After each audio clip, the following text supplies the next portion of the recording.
C'est un monde extraterrestre où des tornades magnétiques s'élèvent à des dizaines de milliers de kilomètres de hauteur. Un monde où de mystérieuses taches sombres, assez grandes pour engloutir la Terre, apparaissent et disparaissent. Et où de violentes éruptions se produisent, projetant des tonnes de particules chargées dans l'espace à plus de 3 millions de kilomètres/heure. Il ne s'agit pas d'un monde étrange situé de l'autre côté de la galaxie, mais de notre Soleil. Aujourd'hui, les avancées technologiques nous permettent de l'observer avec bien plus de précision. Les satellites fournissent aux chercheurs des données susceptibles d'éclaircir des mystères datant de plusieurs siècles. Vous avez vu ça? Boum, une éruption solaire. Quel est le fonctionnement du Soleil? D'où vient sa puissance? Et quelles conséquences ces mécanismes internes peuvent-ils avoir sur la Terre, située à 150 millions de kilomètres de distance? Ces questions sont aujourd'hui prioritaires. Notre Soleil possède un côté sombre. Les violents orages qu'il génère sont capables d'anéantir le réseau électrique dont nous dépendons au quotidien. Et pourrait nous faire revenir à l'âge des ténèbres. C'est pourquoi les scientifiques du monde entier cherchent à élucider les mystères qui subsistent autour de notre étoile. Un voyage jusque dans son noyau à la découverte de son atmosphère torride et de ses tornades solaires impressionnantes.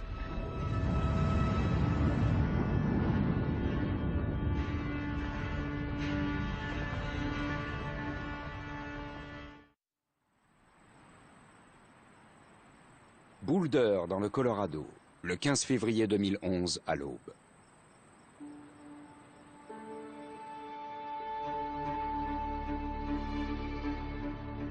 Comme à son habitude, l'équipe du Centre national de prévision météorologique spatiale commence la journée par une observation minutieuse de la surface du Soleil. Bien que l'astre soit situé à 150 millions de kilomètres de la Terre, les forces qui s'y exercent peuvent avoir des effets surprenants et dévastateurs sur notre planète. Aujourd'hui, après plusieurs années de calme relatif, un satellite détecte une explosion spectaculaire à la surface du Soleil.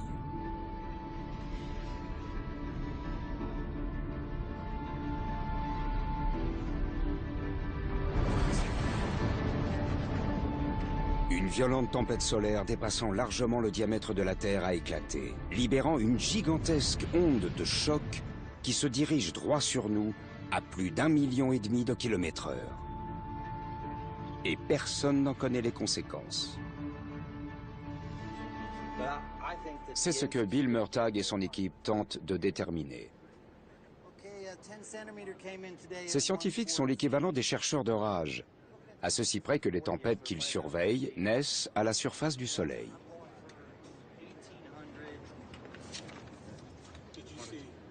L'équipe modélise la tempête qui approche.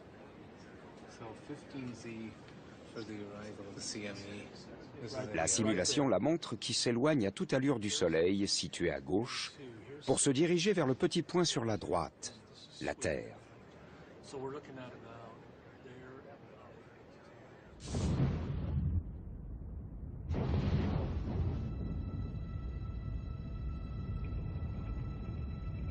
La tempête solaire est associée à deux phénomènes potentiellement nuisibles.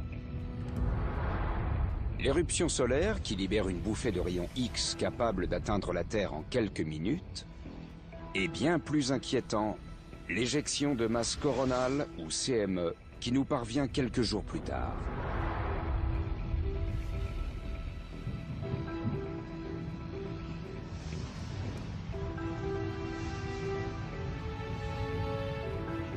Il s'agit d'un nuage contenant des milliards de tonnes de particules chargées d'électricité. Ces images montrent en boucle une CME qui se propage autour de l'œil de la tempête. Ensemble, ces deux phénomènes peuvent agir tel un tsunami cosmique, déclenchant une bouffée de rayons et entraînant une pointe de courant de plusieurs billions de watts capable de faire tomber le réseau électrique.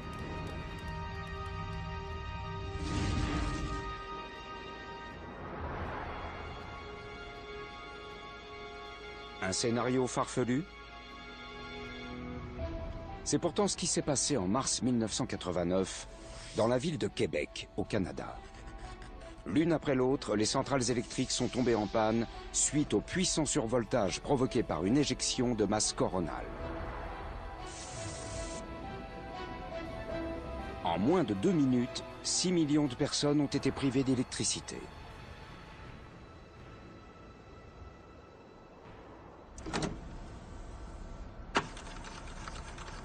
Jim Green, chercheur à la NASA, a récemment découvert qu'une tempête solaire encore plus importante avait frappé la Terre en 1859.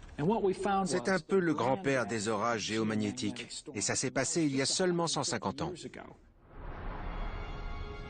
Si un orage d'une pareille intensité frappait la Terre aujourd'hui, l'impact sur les infrastructures essentielles pourrait être catastrophique. La gigantesque surtension provoquée par une CME pourrait ravager les lignes à haute tension et faire fondre les transformateurs, plongeant des villes entières dans le noir. La réparation du réseau pourrait prendre des semaines, des mois, voire dans le pire des cas, des années. La société d'aujourd'hui, très dépendante de l'électricité, reviendrait à l'âge des ténèbres. Le réseau électrique n'est pas le seul à être menacé. De plus en plus, nous avons recours à des technologies sensibles à l'activité solaire. Le guidage par satellite, les communications longue distance, les systèmes de localisation des avions. Même les astronautes en orbite à bord de la Station spatiale internationale sont en danger. Il y a donc une réelle urgence à comprendre le comportement du Soleil. C'est pourquoi les scientifiques du monde entier tiennent à surveiller notre étoile de près.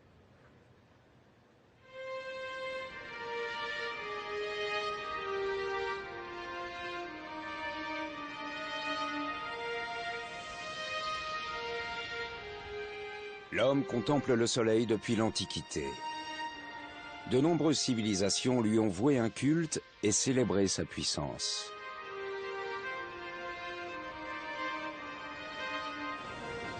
Nous nous émerveillons lorsqu'il s'éclipse le jour et quand il éclaire le ciel nocturne d'aurore polaire.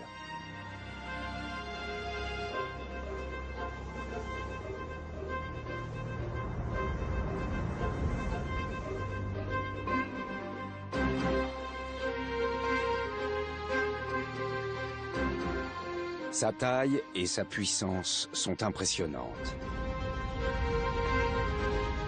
Le Soleil est si vaste qu'il pourrait contenir 1 million de planètes comme la nôtre. La température de son noyau atteint 15 millions de degrés Celsius. Il brille depuis plus de 4 milliards d'années et continuera pendant au moins 6 milliards d'années supplémentaires. S'il exerce une influence considérable sur notre vie, le Soleil conserve bien des mystères. Comment l'énergie produite dans son noyau nous parvient-elle sous forme de lumière? Quels sont les processus à l'œuvre à l'intérieur du Soleil? Par quels moyens ces puissants mécanismes internes génèrent-ils des tempêtes solaires explosives? Voilà quelques-uns des mystères que les scientifiques doivent élucider afin de nous protéger des dangers du Soleil. Le Soleil peut se montrer imprévisible. Le Soleil est mystérieux. Incroyablement dynamique. Il a un potentiel explosif important. L'explication de ce caractère explosif réside bien en dessous de sa surface.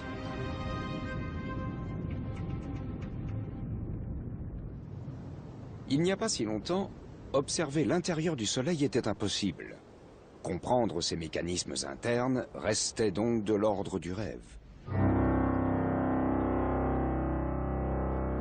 Mais une découverte fortuite va tout changer.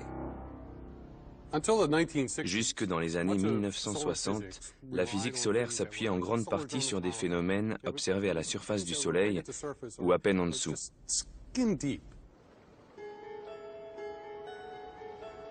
En étudiant le Soleil plus en détail, les physiciens font une découverte étonnante. La surface semble vibrer comme les ondulations d'un étang. Au départ, ils pensent que ces ondulations résultent d'instruments défectueux. On n'arrivait pas à s'en débarrasser. On a construit des instruments plus performants, mais les ondulations étaient toujours là. Les scientifiques ont observé le Soleil pendant 10 ans. Ils en ont parlé lors des conférences, se sont beaucoup raclé la gorge, mais au final, ce n'était que des ondes sonores. Cette révélation est stupéfiante. Personne n'imaginait que le Soleil puisse générer des ondes sonores. À partir de là, les scientifiques considéreront notre étoile d'une toute autre manière. Notre Soleil vibre à la manière d'un orgue géant. L'air produit les notes de l'instrument, alors qu'au cœur du Soleil, ce sont des gaz bouillonnants qui envoient des ondes sonores à l'intérieur de l'astre. Une onde sonore se modifie à mesure qu'elle traverse différents matériaux. En observant les différentes fréquences, on peut donc déterminer ce qui se passe à l'intérieur du Soleil. Les géologues connaissent ce principe. En étudiant les ondes sonores qui traversent la croûte terrestre, ils distinguent les différentes couches qui composent le sol. C'est la sismologie.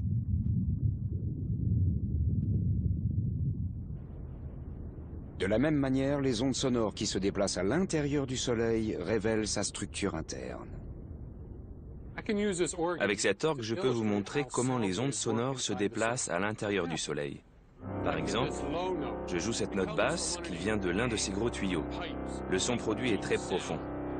Rapporté au Soleil, ça correspond à une onde qui descend très loin au cœur de l'astre et qui nous rapporte l'information de ses profondeurs. Maintenant, je vais jouer une note haute qui vient d'un tuyau beaucoup plus court. Ça correspond cette fois à une information qui provient d'une zone très proche de la surface du Soleil.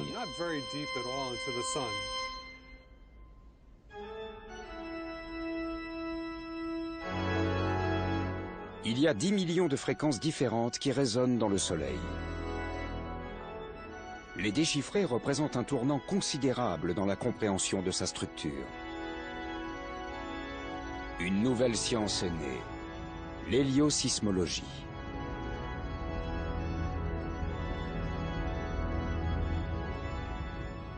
Avec l'apparition de l'héliosismologie, on a pu voir non seulement la surface du Soleil, mais aussi les mécanismes physiques qui se déroulaient en dessous. En observant l'intérieur de l'astre, on connaît mieux l'activité solaire.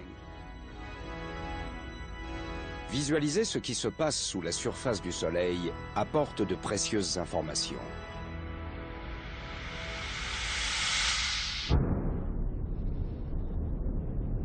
L'étude des ondes sonores produites par le Soleil révèle une machine complexe composée de plusieurs couches. Juste en dessous de la surface ardente se trouve une zone de bouillonnement permanent. Vient ensuite une couche que la lumière met des milliers d'années à traverser. Au centre se trouve le noyau du Soleil. La zone la plus petite de l'astre mesure tout de même plus de 25 fois le diamètre de la Terre. C'est la centrale électrique du Soleil. Tout ce qui nous parvient sur la Terre, la lumière, la chaleur, les effets des tempêtes solaires, prend sa source ici.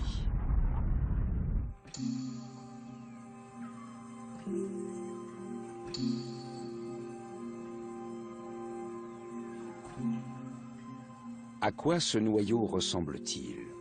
De quoi est-il composé? Le Soleil, c'est quelque chose d'assez fou. Il est beaucoup trop chaud pour être solide, ça on le sait, et il est bien trop chaud pour être liquide.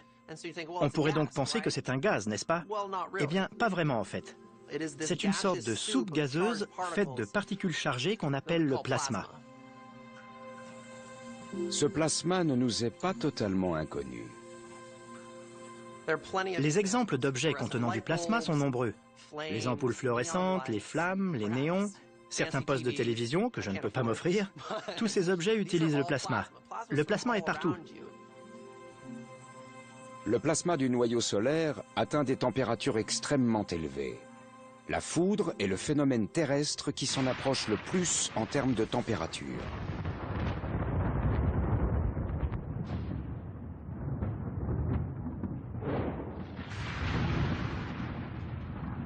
Au cours d'un orage, la charge électrique s'accumule, créant des éclairs qui peuvent atteindre des dizaines de milliers de degrés.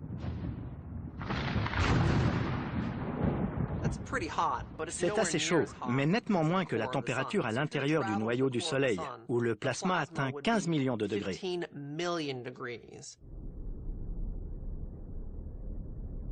Lorsque le Soleil s'est formé, l'hydrogène de son noyau a été comprimé par le poids de la matière qui l'entourait.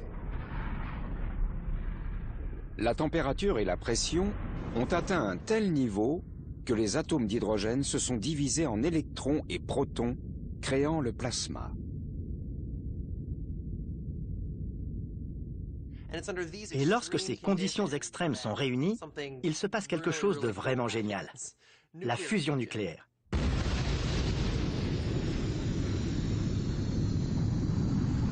Le processus atomique à l'œuvre est le même que celui de la bombe à hydrogène. Sous une pression gigantesque, les protons du plasma fusionnent, libérant des photons, de minuscules paquets de chaleur et de lumière. Un nombre inimaginable de photons sont fabriqués chaque seconde, générant la formidable énergie du Soleil. Une partie de cette énergie nous parvient sous forme de lumière.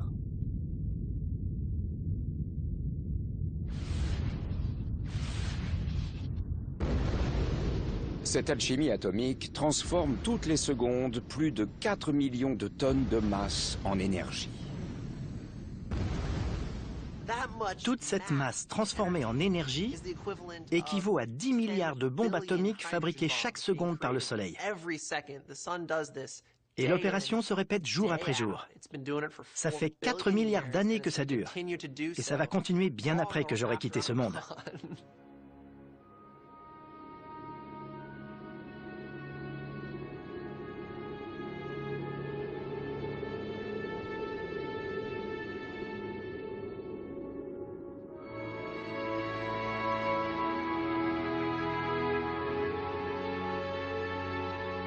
La puissance de milliards de bombes explose dans le noyau du Soleil chaque seconde. Cela soulève une question simple. On peut se demander pourquoi le Soleil n'explose-t-il pas? C'est parce qu'il y a un formidable mécanisme d'équilibre qui s'opère. La fusion nucléaire dans le noyau crée une pression très forte qui pousse vers l'extérieur. Par ailleurs, le Soleil est très gros, donc on a une gravité très forte qui s'exerce sur lui. Donc on a d'un côté la gravité qui appuie sur le Soleil, et de l'autre, le Soleil qui veut exploser. Et c'est grâce à cet équilibre magnifique que le Soleil reste entier.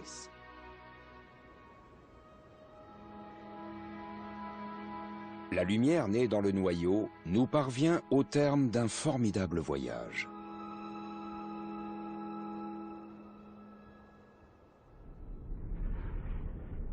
Loin du noyau, la température et la pression diminuent, et la fusion nucléaire s'arrête. Chaque photon commence un voyage fastidieux à travers la zone de radiation, la couche de plasma la plus épaisse du Soleil. Bien qu'il soit moins comprimé que dans le noyau, le plasma reste très dense dans cette zone, et les photons ont du mal à s'y déplacer. Chaque paquet d'énergie est absorbé puis réémis plusieurs fois par les particules de plasma. Dans cette zone, il n'y a pas de création d'énergie. L'énergie est transmise par la radiation thermique, d'où le terme de zone de radiation. Ici, les photons rebondissent lentement à travers le plasma, décrivant par ricochet un parcours en zigzag appelé marche aléatoire. Imaginez que vous êtes dans une pièce bondée et que vous essayez d'en sortir, mais que vous rencontrez des gens et vous devez saluer chacune de ces personnes avant de partir dans une autre direction. Il va vous falloir beaucoup de temps pour aller d'un endroit de la pièce à un autre, parce que vous avancez en zigzag. De la même façon, les photons à l'intérieur du Soleil n'ont pas de parcours défini. Ils ne font que se déplacer, rencontrer d'autres particules et se déplacer à nouveau. Bien qu'ils avancent à la vitesse de la lumière, c'est-à-dire à 300 000 km/s, les photons mettent plus de 100 000 ans à traverser cette zone.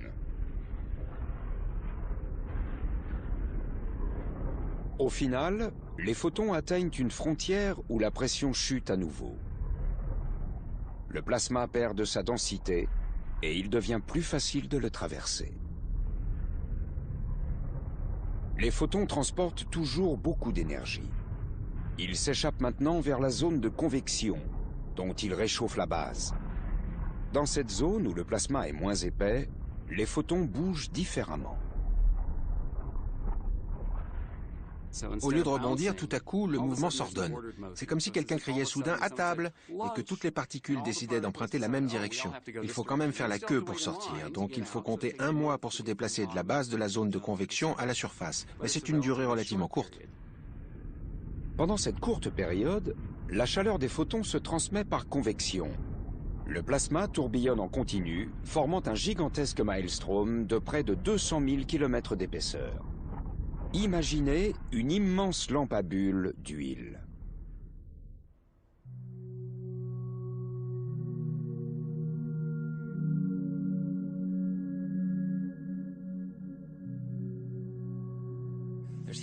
La chaleur arrive par le fond, provoquée par l'ampoule. La matière est chauffée et la grosse goutte monte jusqu'à la surface. Quand elle arrive en haut, elle refroidit, devient plus dense, puis redescend.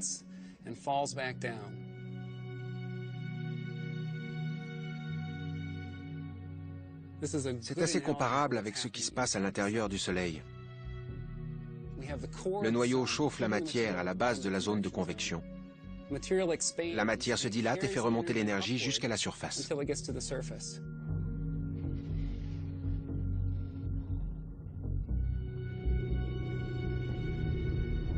Ces images extraordinaires montrent le phénomène de convection à la surface du Soleil. Le plasma monte et descend, formant une structure fascinante, la granulation.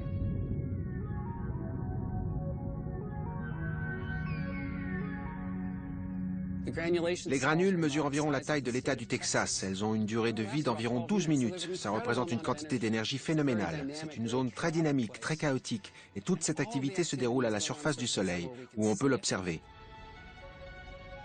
Les photons fabriqués dans le cœur atteignent enfin la surface. Ils émergent sous une forme d'énergie solaire atténuée qui atteint la Terre en 8 minutes. C'est la lumière du Soleil.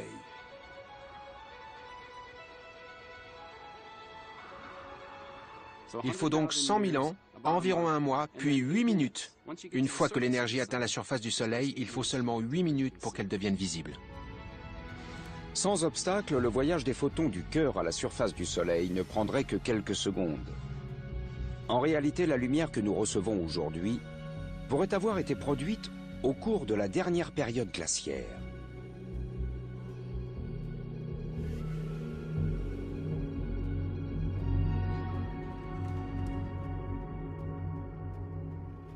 L'énergie qui atteint la surface du Soleil ne produit pas uniquement de la lumière. Elle peut aussi déclencher des tempêtes solaires. Pour comprendre la capacité destructrice du Soleil, il faut pouvoir le surveiller 24 heures sur 24 avec une grande précision. Or, jusqu'à récemment, c'était chose impossible. 5, 4, démarrage du réacteur principal. 3, 2, 1, 0. Mise à feu et décollage de l'Atlas V avec le Solar Dynamics Observatory. En février 2010, la NASA lance son satellite d'observation solaire le plus sophistiqué, le Solar Dynamics Observatory, ou SDO.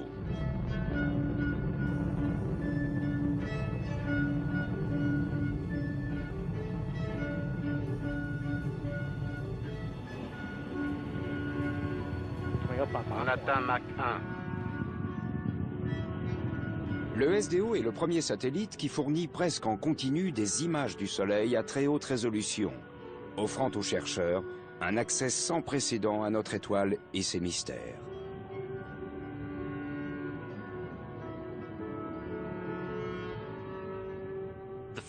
Le premier jour, on était tout excités. On savait que pour la première fois, on allait pouvoir laisser entrer la lumière du Soleil dans l'instrument. On a commencé à regarder les premières images, qui étaient presque nettes, et une fois la mise au point faite, elles étaient magnifiques.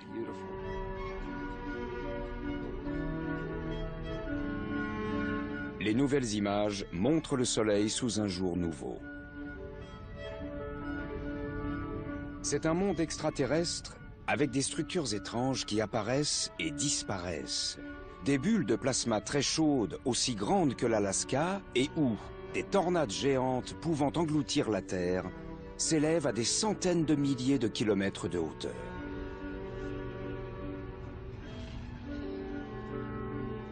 Je trouve ces images vraiment magnifiques. Je suis frappé par la dynamique qu'on y voit. Ça change tout le temps, quelle que soit la zone qu'on observe. Mais je me sens aussi un peu découragé par la complexité de tout ça. Ce n'est pas surprenant. Les satellites précédents ne révélaient qu'une partie du Soleil en haute résolution. Aujourd'hui, on peut l'étudier avec une précision époustouflante. Pour examiner les images que le satellite nous envoie chaque jour, nous avons construit ce mur très spécial, composé de 9 écrans de télévision haute définition assemblés. Ce sont le satellite et le système de diffusion des images qui nous permettent d'observer le Soleil d'une manière nouvelle. On peut voir ce qui se passe en détail. C'est un bond en avant prodigieux en physique solaire. On peut observer ces phénomènes en permanence, surveiller le Soleil en continu.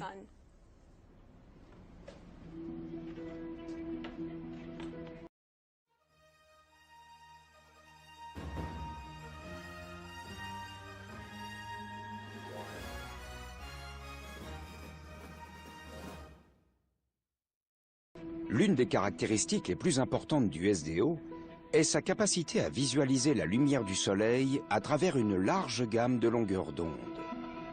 Cela revient à observer des objets qui émettent des températures différentes. L'œil humain présente une sensibilité maximale à la lumière du Soleil émise à 5500 degrés Celsius. À cette température, la surface du Soleil paraît presque uniforme. Mais lorsqu'on le regarde dans des longueurs d'onde correspondant à des températures plus élevées, on en obtient une image plus dynamique. Prenons l'exemple de la tempête du 15 février 2011. Sur cette image diffusée en boucle, correspondant à une température de 50 000 degrés Celsius, SDO ne capture qu'une trace fantomatique de l'éjection de la masse coronale. Mais à un peu plus d'1 million de degrés, le plasma brûlant qui jaillit de l'œil du cyclone est bien plus visible. Les chercheurs peuvent donc visualiser les CME qui se propagent à la surface du Soleil.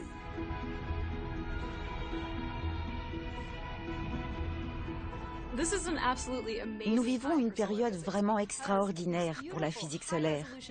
Ces magnifiques images à haute résolution nous permettent de mieux comprendre les mécanismes physiques à l'œuvre au moment des éruptions solaires.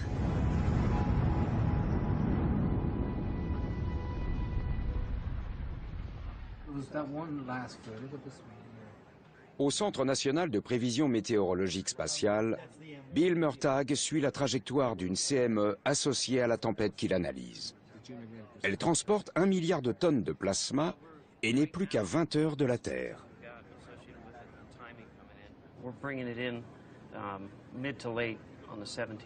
Ce que l'équipe observe est alarmant. En fait, ce sont 3 CME qu'on observe. Il ne s'agit pas d'une seule CME, mais de 1, 2 et 3. On ne peut pas encore parler d'orage parfait, mais les conditions s'accumulent pour engendrer un phénomène météo assez important. Le modèle montre la trajectoire et la vitesse de la CME. Mais ce que Bill Murtagh ignore, c'est la puissance à laquelle elle frappera la Terre.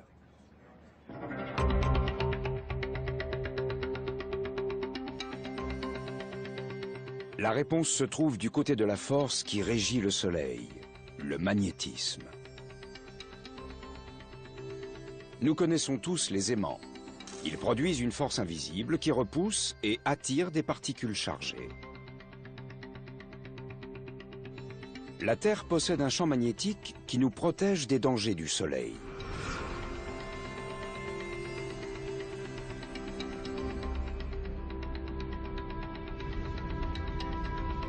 Mais nous connaissons moins le magnétisme du Soleil, qui, selon certains chercheurs, contribuerait activement à la formation de tempêtes solaires. On sait qu'il y a deux conditions pour qu'une étoile soit magnétique. D'une part, il faut qu'il y ait des mouvements de convection sous la surface, ces gaz bouillonnants. D'autre part, il faut qu'elle tourne sur elle-même. Et plus elle tourne vite, plus elle devient active. Quand il y a une interaction entre ces deux phénomènes, le bouillonnement et la rotation, l'activité magnétique de l'étoile est particulièrement forte. La surface du Soleil tourne d'une manière étrange.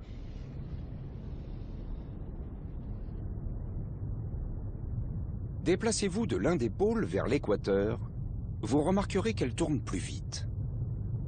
L'analyse des ondes sonores dans le Soleil révèle que les couches de plasma sous la surface ont elles aussi des vitesses de rotation différentes. C'est parce qu'elles se comportent comme des fluides qui deviennent plus denses à proximité du noyau. À l'intérieur du Soleil, il règne une extraordinaire agitation.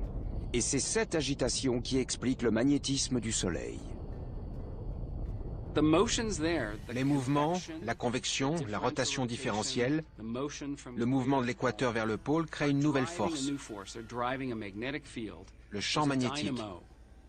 Il y a un effet dynamo à l'œuvre qui génère une force qu'on ressent ici, sur la Terre. Le mécanisme est comparable à celui d'une gigantesque éolienne. Le plasma bouillonnant dans la zone de convection provoque de puissants courants électriques qui génèrent un immense champ magnétique.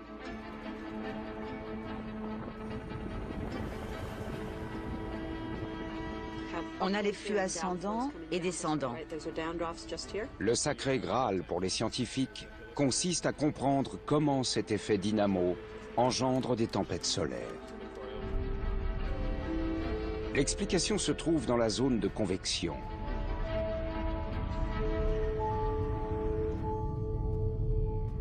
Les lignes de champ magnétique s'étendent normalement d'un pôle à l'autre. Mais les remous de la zone de convection modifient ce schéma.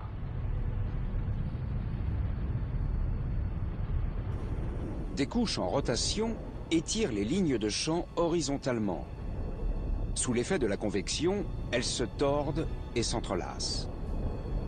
Soumises à une très forte pression, elles s'entortillent et remontent vers la surface. Imaginons que ce ressort soit une ligne de champ magnétique. Le champ magnétique à l'intérieur du Soleil est amplifié et renforcé par le mouvement de rotation, ceux de gauche à droite, de tourbillonnement interne au Soleil. Les lignes de champ ont tendance à remonter et c'est ce qui se passe jusqu'à ce qu'elles transpercent la surface du Soleil. Suivre la trajectoire des lignes de champs invisibles serait impossible sans l'action du plasma. Les lignes de champ magnétique sont invisibles, mais le plasma, qui est très chaud, peut s'éclairer le long de ces trajectoires. Imaginez par exemple une autoroute la nuit. On ne la voit pas, mais grâce à la lumière des phares, on peut distinguer sa trajectoire. L'observation des lignes de champ est capitale pour comprendre les tempêtes solaires.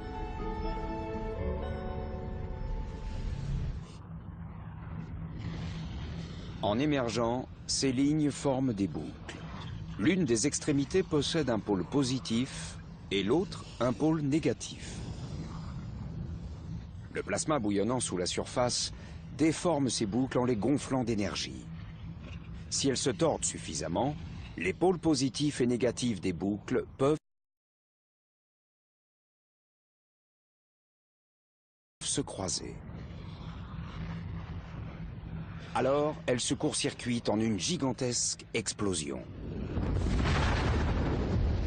L'énergie libérée chauffe le plasma à des millions de degrés, donnant lieu à une formidable éruption solaire.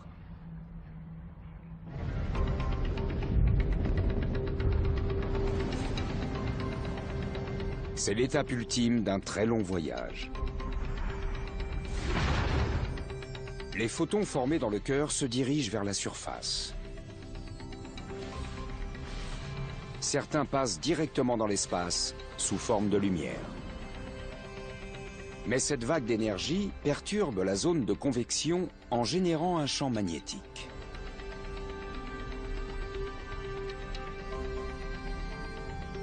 Les lignes de champ s'entortillent au point d'exploser. C'est l'éruption solaire. Aujourd'hui, grâce au SDO, on dispose pour la première fois d'une image complète du déroulement de ces événements. C'est magnifique. Le gaz chaud souligne les lignes de champ magnétique qu'on ne pourrait pas voir autrement. Ici, on voit une structure sinueuse, tandis qu'une partie de la masse retombe vers la surface. Une grande partie s'échappe lors de l'éruption. C'est l'essence même des tempêtes solaires. Nous savons donc comment se forment les éruptions. Mais il reste des questions à élucider. Lorsque les lignes de champ magnétique se croisent, des bulles de plasma peuvent être projetées dans l'espace.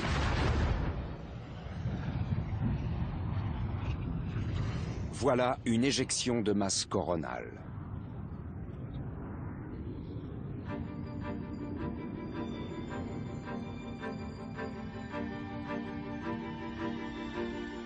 On comprend mieux comment se forment les éruptions solaires et les CME.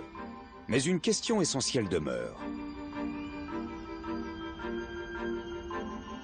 Les CME peuvent parcourir les 150 millions de kilomètres qui séparent le Soleil de la Terre en quelques heures. D'où leur vient leur énergie explosive.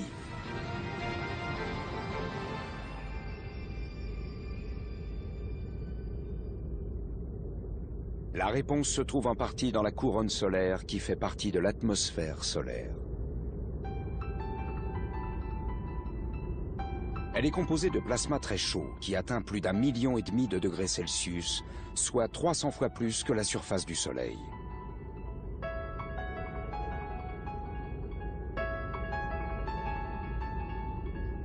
Certains scientifiques soupçonnent que cette chaleur génère d'énormes bouffées d'énergie qui projettent des CME vers la Terre à des vitesses phénoménales. Mais pourquoi la température de la couronne est-elle si élevée? Le mystère reste entier. Connaître la réponse à cette question est essentiel si on veut comprendre l'influence du Soleil sur la météorologie spatiale et son impact sur la Terre. Le fait que la température de la couronne soit bien plus élevée que celle de la surface constitue un véritable défi à la physique. La couronne solaire est un lieu assez étrange. Prenez ce feu, par exemple. Si j'approche les mains, je sens la chaleur, bien sûr. Mais si je les éloigne, j'ai froid. Ce n'est pas du tout le cas avec le Soleil. Quand on s'en approche, il fait très chaud. Mais quand on s'éloigne, il fait encore plus chaud. Récemment, des chercheurs japonais ont observé des jets ultra rapides de plasma jaillissant d'une zone proche de la surface. Scott McIntosh est persuadé que ces jets transmettent de la chaleur à la couronne, mais il n'a pas de preuve visuelle à apporter. Jusqu'au jour où le SDO la lui fournit.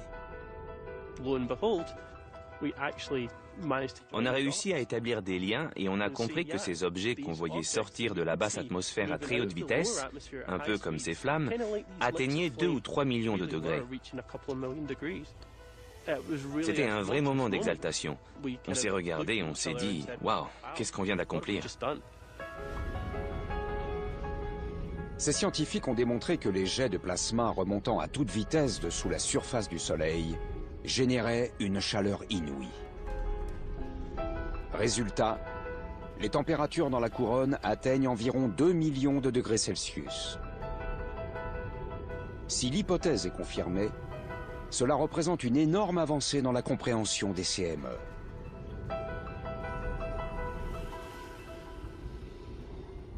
La chaleur intense de la couronne agit comme le vent d'une violente bourrasque.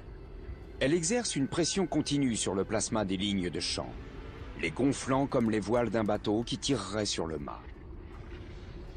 Comme dans le cas des éruptions solaires, le croisement de lignes de champ magnétique peut causer une immense explosion. Dans le cas présent, les lignes se rompent et les voiles sont propulsées dans l'espace.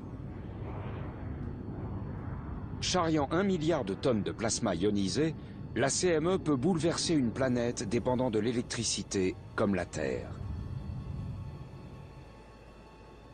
Au Centre national de recherche atmosphérique, ce phénomène violent est enregistré par les satellites. Pour voir la CME, il faut créer une petite éclipse artificielle. Pour cela, on bloque le rayonnement qui émane du disque solaire, ce petit cercle qu'on voit là. Cela nous permet de distinguer cette chose à peine visible projetée loin du Soleil.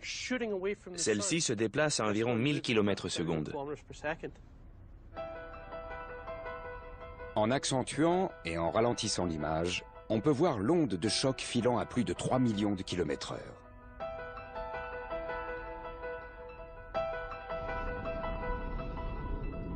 Si on connaît mieux les causes des tempêtes solaires et la façon dont elles se déplacent jusqu'à nous, il reste une question capitale à régler.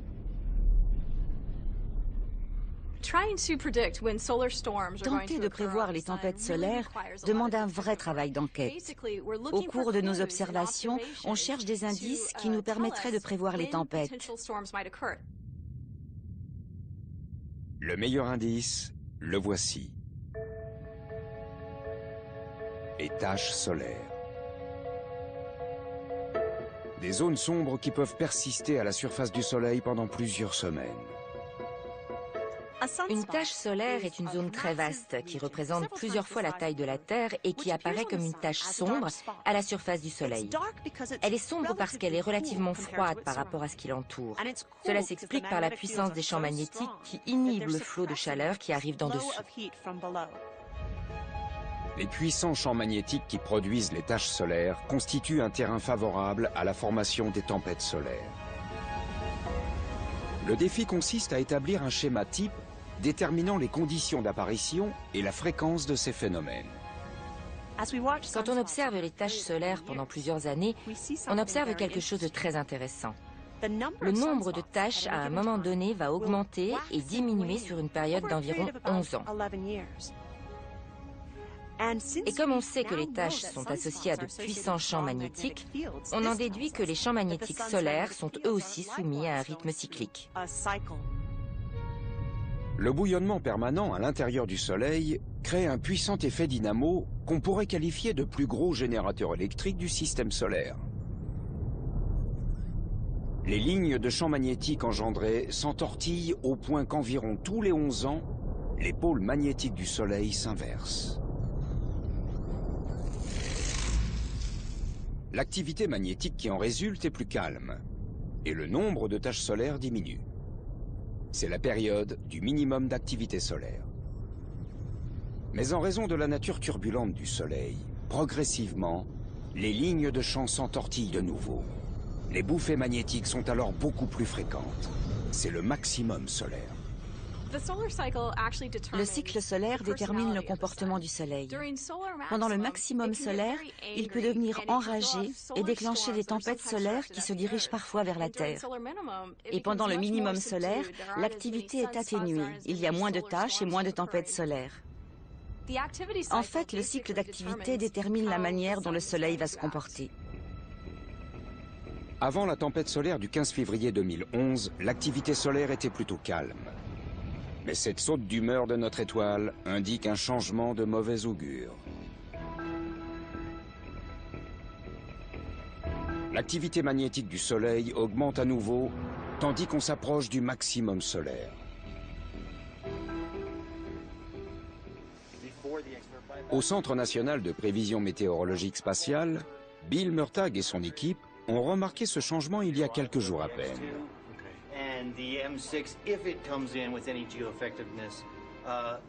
Le moment est venu d'informer le monde entier de ce qui peut se produire.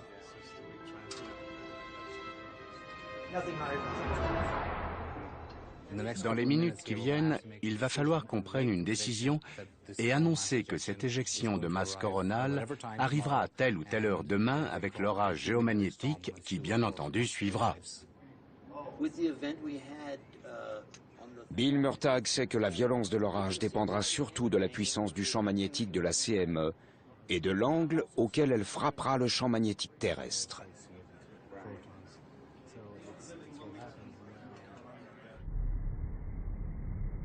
Les CME s'approchent de la Terre tel un bouclier en rotation lente. L'un des pôles a une charge positive, l'autre négative. Sous l'effet magnétique, les opposés s'attirent et les pôles de même charge se repoussent. Si le pôle positif de la CME s'aligne sur celui de la Terre, l'essentiel de la force de l'orage sera repoussé. Mais si ce sont les pôles opposés qui s'alignent, le plasma transporté par la CME frappera la Terre de toute sa force.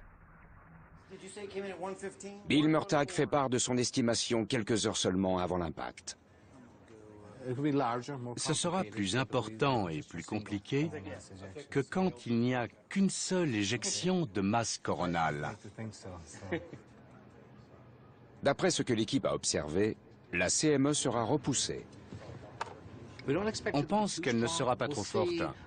Ce sera une tempête de niveau modéré, ce qui suffira à générer une aurore boréale aux États-Unis, dans les États situés le long de la frontière canadienne. Elle causera aussi quelques petits problèmes au réseau électrique notamment.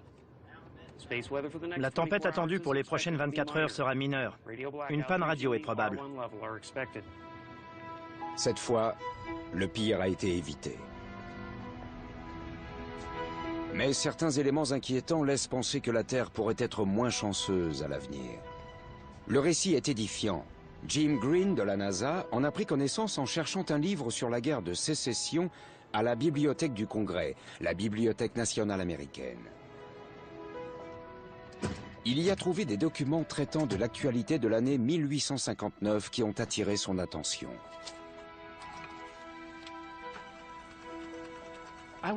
Je suis tombé sur des articles évoquant des aurores polaires fabuleuses. Ça m'a vraiment intéressé parce que c'est mon domaine. On aurait dit que les armées du paradis menaient une guerre terrible mais silencieuse. Cet aspect terrible s'est bientôt transformé en un phénomène magnifique et éclatant, comme j'en ai rarement vu. Les récits parlent d'aurores polaires si lumineuses que les mineurs du Colorado se sont réveillés et sont allés travailler, croyant que le jour s'était levé. D'autres rapports font état de conséquences néfastes sur le système électrique de l'époque, le télégraphe. La surcharge de courant a provoqué une surchauffe de la batterie et a causé un début d'incendie qui a manqué détruire le bureau télégraphique. Un opérateur a été grièvement brûlé au point de finir à l'hôpital. Jim Green découvre de nombreux rapports d'aurores polaires observés non seulement aux États-Unis, mais aussi partout dans le monde.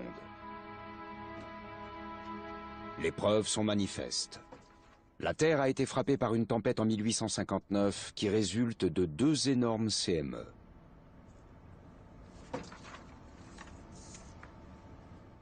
Ces 2 tempêtes étaient non seulement gigantesques, mais en plus elles se sont succédées. Personne n'avait connu un tel événement.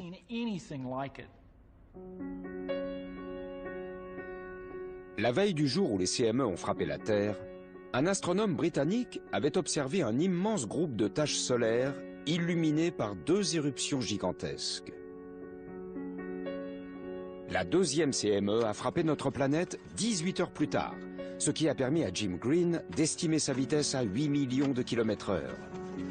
Elle a percuté la Terre à près de 4 fois la vitesse des CME du 15 février 2011.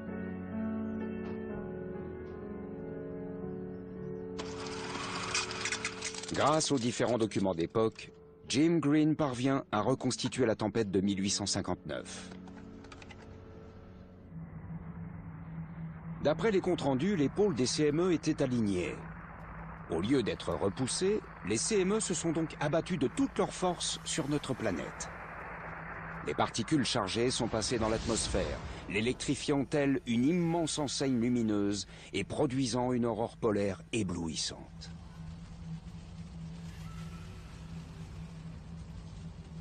La tempête est si forte que le champ magnétique terrestre s'effondre presque. Des millions de tonnes de plasma se déversent vers l'équateur et une coupure de courant se propage sur le globe.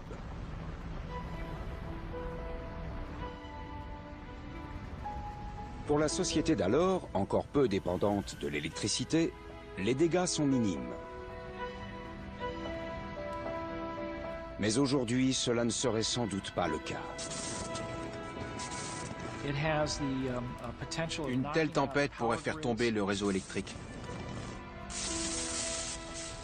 Et si des transformateurs difficiles à remplacer sont détruits, nous pourrions être privés d'électricité dans de nombreux endroits et pour très longtemps. Seules quelques usines produisent des transformateurs de 125 kV. Il faut compter plusieurs mois pour les fabriquer. Si la moitié d'entre eux brûlent, on recommencera à chasser les écureuils et à couper le bois de son jardin pendant très longtemps pour pouvoir survivre.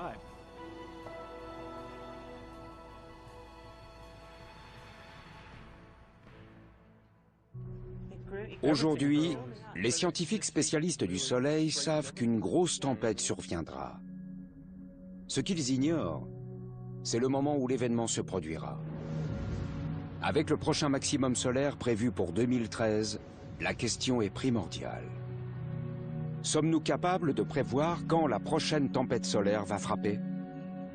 Non. Peut-être. Non. Peut-être. Non. Peut-être. Pour la bonne raison qu'on a beaucoup appris sur le Soleil. On le connaît de mieux en mieux, même si on a encore du chemin à faire. Plus on s'intéresse aux événements qui se sont produits dans le passé, plus on approfondit les connaissances dont on a besoin. Aujourd'hui, on peut observer le Soleil avec un degré de précision inégalé. On commence à comprendre ses mécanismes internes. Mais son caractère imprévisible nous montre combien la vie à proximité d'une étoile sera toujours empreinte d'incertitude.